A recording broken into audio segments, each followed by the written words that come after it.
आदरणीय दिदीबहिनी तथा दाजुभाइहरू, निर्धारित समयभन्दा 1.5 वर्ष अगावै ताजा जनादेशका निम्ति जनता समक्ष जानुपर्ने अवस्था सिर्जना होला भन्ने अनुमान हामी कसैलाई पनि थिएन।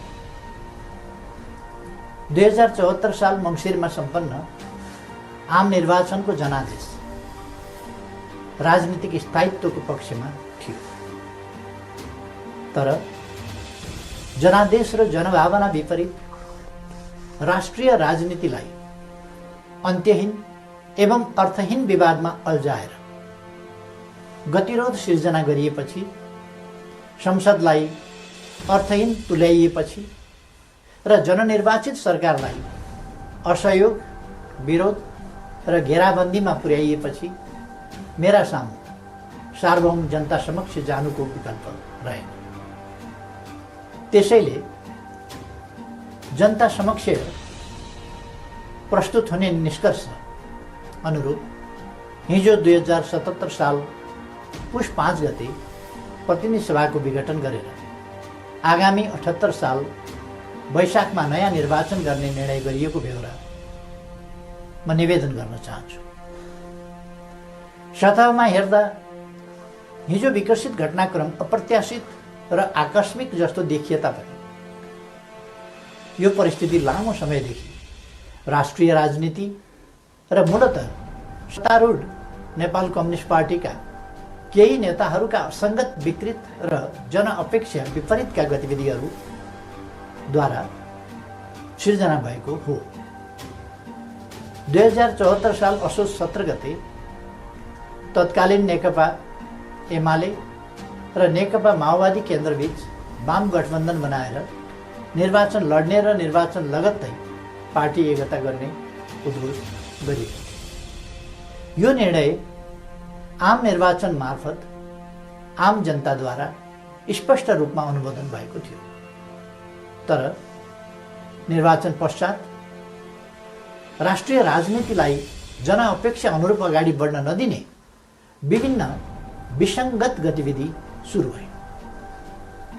सुरुमा सरकार गठनमा विलम्ब गराउने र जनादेश विपरीत अन्त्यहीन बार्गेनिङ र दबावमा राष्ट्रिय राजनीतिलाई अल्झाउने त्यति बेलाका गतिविधिहरू तपाईहरूको सम्झनामा ताजै छन् भन्ने ठान्दछु। बाधाहरू पन्छाउँदै सरकार गठन भयो र सरकारले जनअपेक्षा अनुरूप काम गर्न पनि सुरु गर्यो। त्यसपछि केही नेताहरूद्वारा निरन्तर रूपमा अस्थिरताका सन्देश र प्रयास जारी रहे। सरकार गठनको 1 वर्ष नपुग्दै कुनै नेताले मुलुक बाहिर गएर अस्थिरताको सन्देश छर्नुभयो भने कुनै नेताले प्रधानमन्त्री मुलुकमा नभएको मौका पारेर देश डुब्न लाग्यो भन्दै बचाउनका लागि माझी गुहार्न थाल्नुभयो। सरकार संविधानको कार्यान्वयनका लागि नयाँ कानुन निर्माण, संघीयताको कार्यान्वयन र मुलुकको सामाजिक आर्थिक रूपान्तरणमा केन्द्रित थियो, तर कतिपय साथीहरूका आँखा निरन्तर पद, प्रतिष्ठा र पद सोपानमा मात्रै केन्द्रित। आफ्नो काँधमा आएको ऐतिहासिक अभिभारा पूरा गर्ने गरी नीति निर्माण, राज्य सञ्चालन र जनपरिचालनमा केन्द्रित हुनुपर्ने नेकपालाई केही नेताहरूले आफ्ना असन्तुष्टि, कुण्ठा र आत्मकेन्द्रित सोचहरूको बन्धक बनाउने र निष्प्रभावी तुल्याउने प्रयास गर्नुभयो। दिदीबहिनी तथा दाजुभाइहरू, समस्या समाधानका लागि दुई अध्यक्षहरूका बीचमा कार्यविभाजन गरेर एकजना सरकार र अर्कोले पार्टी सञ्चालनमा केन्द्रित हुने निर्णय भएपछि समस्या समाधान हुने अपेक्षा गरिएको थियो। मैले सोही अनुरूप आफूलाई पूर्ण रूपमा सरकारमा केन्द्रित गरेँ। यस बीचमा पार्टी काम कति अगाडि बढ्यो, एकीकरणका बाँकी काम कति पुरा भए, महाधिवेशनको तयारी कति अगाडि बढ्यो र जनतालाई समस्या परेको बेला विशाल पार्टी पङ्क्तिलाई कति परिचालन गरियो। यसमा मैले केही भनिरहनु पर्ला जस्तो लाग्दैन, तथ्यहरू आफै बोल्छ। तर सरकारलाई भने राम्रोसँग चल्न दिइएन।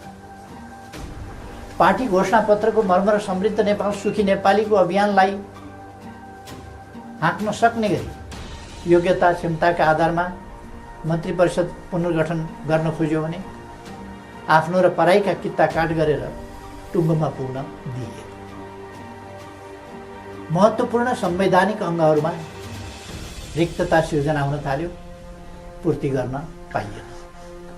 पछाडि परेका सामाजिक समुदायको हितका लागि विभिन्न संवैधानिक आयोगहरूको व्यवस्था छ, तर 2.5 वर्षसम्म पनि त्यहाँ नियुक्ति हुन पाएन।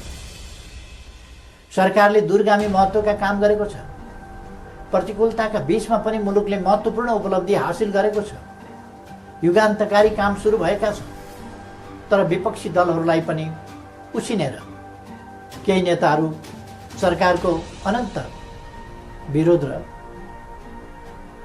नकारात्मक मनोविज्ञान सिर्जना गर्न उद्धत भइरहनु भयो। सरकारले प्रस्तुत गरेका कतिपय प्रस्तावमाथि सार्वभौम संसदलाई छलफल पनि गर्न नदिइकन जबरजस्ती रोकेर राख्यो। विगत केही महिना यता सरकार कस्तो कठिनाइ बीच काम गर्न बाध्य भयो र कस्तो घेराबन्दीको शिकार भयो भन्ने बारेमा यहाँहरू अनभिज्ञ हुनुहुन्न भन्ने म ठान्दछु। मैले राज्य प्रणालीमा पनि र पार्टी संरचनामा पनि नेतृत्व हस्तान्तरणको एउटा वैधानिक प्रणाली बसाल्ने प्रयास गरेँ। प्रधानमन्त्री चयन ताजा जनादेशका आधारमा बन्ने संसदले गरोस् र पार्टी नेतृत्वको चयन महाधिवेशनबाट होस् भन्ने विधि स्थापित गर्न खोजे। सङ्घीय लोकतान्त्रिक गणतन्त्रका निम्ति अगुवाई गरेको पहिलो पुस्ताले संरक्षक र उत्प्रेरकको सम्मानजनक भूमिकामा रहोस्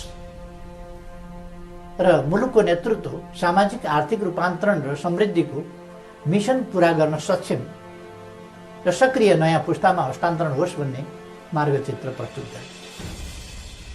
यसै मान्यताका आधारमा 5 वर्षको सरकारको नेतृत्वपछि सुयोग्य नेतृत्वलाई जिम्मेवारी हस्तान्तरण गर्ने र महाधिवेशनद्वारा पार्टीको कार्यकारी जिम्मेवारीबाट अवकाश लिने घोषणा समेत गरे। मुलुकको जटिल अवस्थामा नियमित महाधिवेशन हुन नसक्ने हो भने पनि विशेष महाधिवेशन गरेर अध्यक्ष पद हस्तान्तरण गर्न इच्छा गरे र योजना पनि प्रस्तुत गरे। तर महाधिवेशनका लागि साथीहरूले 4 महिना पनि पुग्न सक्नुभएन।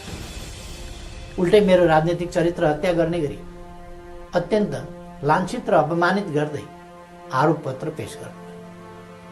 त्यसलाई पार्टीको लोगो र कार्यालयको दुरुपयोग गर्दै राष्ट्रव्यापी रूपमा वितरण गर्नुभयो र वस्तुतः पार्टी विभाजनको अप्रत्यक्ष घोषणा गर्नुभयो।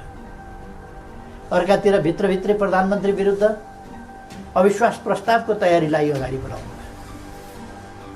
पार्टी अध्यक्ष एवं संसदीय दलका नेतालाई थाहै नदिई संसद अधिवेशन बोलाउन हस्ताक्षर सङ्कलन गरेर साथीहरूले संविधान विपरीत पार्टी प्रणाली र पद्धतिमाथि यसअघि नै गम्भीर आघात पुर्याउनु।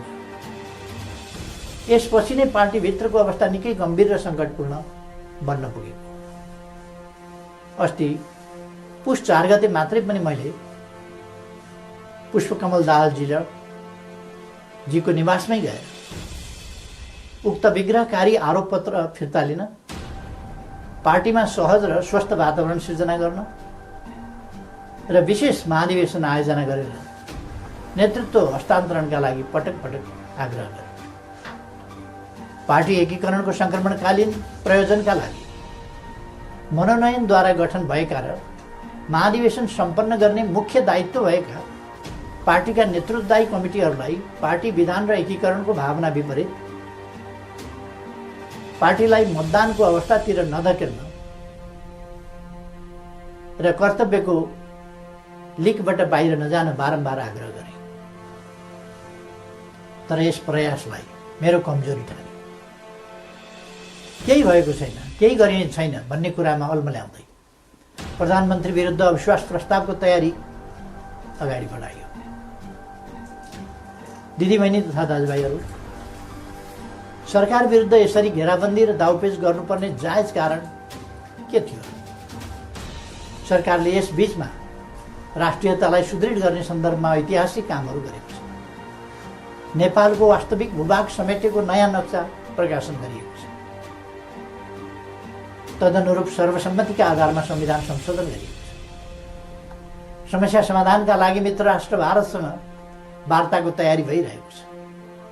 चीनसँग पारमाणु यातायात प्रोटोकलमा हस्ताक्षर भएको छ। नेपालको अन्तर्राष्ट्रिय छवि भूमिका र आकर्षण बढेको छ। यसलाई सुदृढ गर्न सबैले सहयोग गर्नुपर्ने बेलामा सरकारलाई असहयोग र असफल पार्न भइरहेका यी गतिविधिका पछाडि गम्भीर षड्यन्त्र लुकेको स्पष्ट छैन र? यी घटनाक्रम हेर्दा म आजभन्दा 4 वर्ष अगाडिका परिदृश्यहरूलाई सम्झिरहेको छु। नाकाबन्दीको साहसका साथ सामना गर्दै त्यसलाई अन्त्य गरे बापत नेपालको पार्वन सुविधा विस्तार गरेर फेरि कहिल्यै नाकाबन्दी नहुने कुराको सुनिश्चित गरे बापत त्यति बेलाको सरकारलाई यसै गरी षड्यन्त्रपूर्ण ढङ्गले अपदस्थ गरिएको थियो। परिस्थिति र समय सन्दर्भ फरक भए पनि पात्रहरू उनै हुन्। के यसले हाम्रा कतिपय नेताहरू नेपाललाई अनन्त अस्थिरतामा फसाउने योजनामा सहभागी भएको स्पष्ट रूपमै देखिनुहुन्न र? थुप्रै प्रतिकूलताका बावजुद नेपालले गएको 3 वर्षमा उल्लेख्य उपलब्धि हासिल गरेको कुरामाथि पनि उल्लेख भइसकेको छ। प्राय सबैजसो विकास सूचकाङ्कहरूमा नेपालले प्रगति गरेको छ। कतिपय क्षेत्रमा फड्को नै मारेको छ। शान्ति सुरक्षाको स्थितिलाई सुदृढ तुल्याइएको छ। पृथकतावादी गतिविधिलाई समाधान गरिएको छ। मुलुकले विकास, सुशासन, समृद्धि र स्थायित्वतिर सकारात्मक कदम चालिरहेको यस स्थितिबाट पार्टी खुसी हुनुपर्ने होइन र? सबै मिलेर यसलाई थप गति दिनुपर्ने होइन र? तर कतिपय नेताहरूबाट यसको उल्टो काम भइरहेको छ। सरकारलाई 5 वर्ष काम गर्न दिने र उसका कामको परीक्षण जनताबाट निर्वाचनका क्रममा हुने लोकतान्त्रिक बाटो छोडेर सधैँभरि सत्ता, सधैँभरि सरकार, सधैँभरि पदीय भागभण्डाको चक्रव्यूहमा राजनीतिलाई बन्दी बनाउने काम गर्छ। लोकतन्त्रमा सत्तापक्षले जनताको आदेशअनुसार काम गर्छ, प्रतिपक्षले नियन्त्रण र सन्तुलनको भूमिका खेल्छ। तर हामी कहाँ सत्तापक्षका कतिपय साथीहरू नै प्रतिपक्षभन्दा बढी आक्रामक, असहयोगी र षड्यन्त्रपूर्ण गतिविधिमा संलग्न हुने विडम्बनापूर्ण अवस्था सिर्जना गर्छ। आजको स्थिति विकसित हुनुमा कतिपय नेताहरूको गतिविधिको मुख्य जिम्मेवारी रहेको तथ्यलाई एका राख्नुपर्दछ। यस्तो काम कुनै पनि अर्थमा लोकतान्त्रिक हुन सक्दैन। दिदीबहिनी तथा दाजुभाइहरू, पार्टीलाई एकताबद्ध रूपमा अगाडि बढाउने, नेतृत्व हस्तान्तरणको विधि र प्रणाली बसाउने र पार्टी, सरकार र संसदलाई जनताको हितमा केन्द्रित गर्ने मेरा प्रयासहरूमा यसरी निरन्तर बाधा सिर्जना गरे। यसपछि नै म यस निर्णयमा पुग्न बाध्य भएको। प्रतिनिधि सभा विघटन र नयाँ निर्वाचन मेरो रुचि वा छनौटको विषय थिएन। तर मुलुकलाई अकर्मण्य अवस्थामा राखिराख्नु उचित हुँदैन। संसदलाई केही नेताहरूको स्वार्थको बन्धक बनाइराख्नु जनादेश विपरीत हुन जान्थ्यो।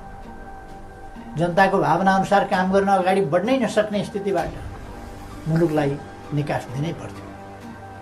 जनअनुमोदित नेकपाको यस सरकारलाई आफ्नै दलका नेताहरूले काम गर्न नदिने र दलभित्रको कचिङ्गलले प्रतिनिधि सभालाई पनि शिकार बनाउने अवस्था अन्त्य गर्नै पर्थ्यो। यसै पृष्ठभूमिमा म नयाँ जनादेशका लागि सार्वभौम जनता समक्ष जाने निष्कर्षमा पुगेको। म अझै पनि विगतका सबै तिता पीडाहरूलाई बिर्सेर एकताबद्ध भई निर्वाचनमा सहभागी हुन कमरेडहरूलाई आग्रह गर्न चाहन्छु। निर्वाचनको घोषणाले पार्टी एकतालाई बलियो बनाउने अपेक्षा गरेको छु। पार्टी पहिलो शक्ति बन्नुमा, पार्टी एकता हुनुमा र पार्टीले विशाल जनसमर्थन प्राप्त गर्नुमा केपी ओलीको कुनै योगदान छैन। हामी पो निर्णायक हौँ भन्ने कमरेडहरूलाई पनि लोकप्रियता र क्षमताको मापन गर्ने यसले अवसर दिन्छ। प्रधानमन्त्री बन्न व्यग्र प्रतीक्षामा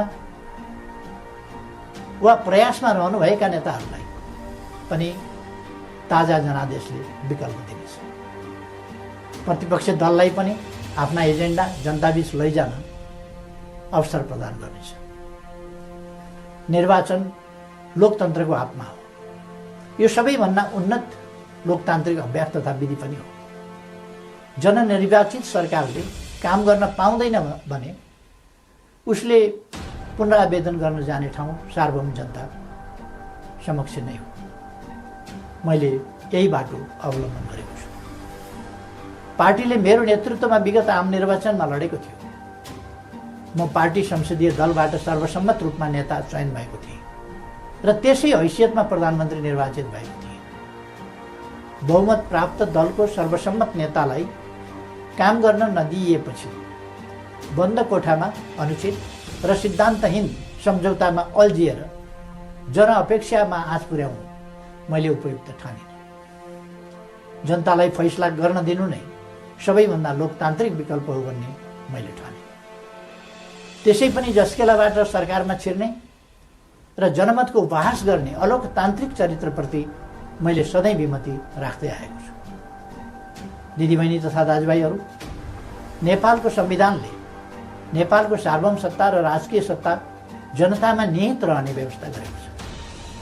राज्य सञ्चालनको अन्तिम निर्णयकर्ता जनता हो। जनताको यो सार्वभौम सत्ता, राजकीय सत्ता र निर्णय निर्वाचन मार्फत व्यक्त हुन्छ। जनताको अभिमत व्यक्त हुने निर्वाचनले लोकतन्त्रलाई थप सुदृढ र परिपक्व बनाउँछ। हाम्रो लोकतान्त्रिक प्रणाली नयाँ छ तर कमजोर छैन। मुलुक जनप्रतिनिधिविहीन अवस्थामा छैन। राष्ट्रिय सभा क्रियाशील छ। प्रदेश सरकार, प्रदेश सभा एवं स्थानीय सरकारहरू मुलुकको संविधान र कानुन अनुरूप आफ्नो तहमा राजनीतिक नेतृत्व प्रदान गरिरहेका छन्। राष्ट्रपति र न्यायालय लगायतका संस्थाहरू र राज्यका निजामती एवं सुरक्षा अङ्गहरू सबै आफ्नो कर्तव्य निर्वाहमा दृढ छन्। 4.5 महिनापछि नयाँ प्रतिनिधि सभा स्थापित भइहाल्ने नै छ। 21औं शताब्दीको नेतृत्व गर्न तयार भएर बसेको हाम्रो युवा पुस्ता लोकतन्त्रप्रति प्रतिबद्ध छ। यो पुस्ता नै लोकतन्त्रको सबैभन्दा ठुलो पहरेदार हो। यस परिस्थितिमा म सम्पूर्ण युवाहरूलाई लोकतन्त्रको रक्षाका लागि एकजुट भएर दृढतापूर्वक अगाडि बढ्न आह्वान पनि गर्न चाहन्छु। त्यसैले निर्वाचनमा जाँदा संविधान अप्ठ्यारोमा पर्छ, लोकतान्त्रिक गणतन्त्र सङ्कटमा पर्छ र मुलुक अस्थिरतातर्फ धकेलिन्छ भनेर चलाउन खोजिएका प्रचार या फिजाउन खोजिएका आशंका र भ्रमहरू निराधार छन्। राजनीतिक स्थिरताको प्रत्याभूति गर्ने निर्णायक तत्त्व जनताको अभिमत हो। तसर्थ कुनै पनि कुरामा नअल्मलिकन आम निर्वाचनको तयारीमा केन्द्रित हुन म सबैमा हार्दिक आह्वान गर्दछु। धन्यवाद।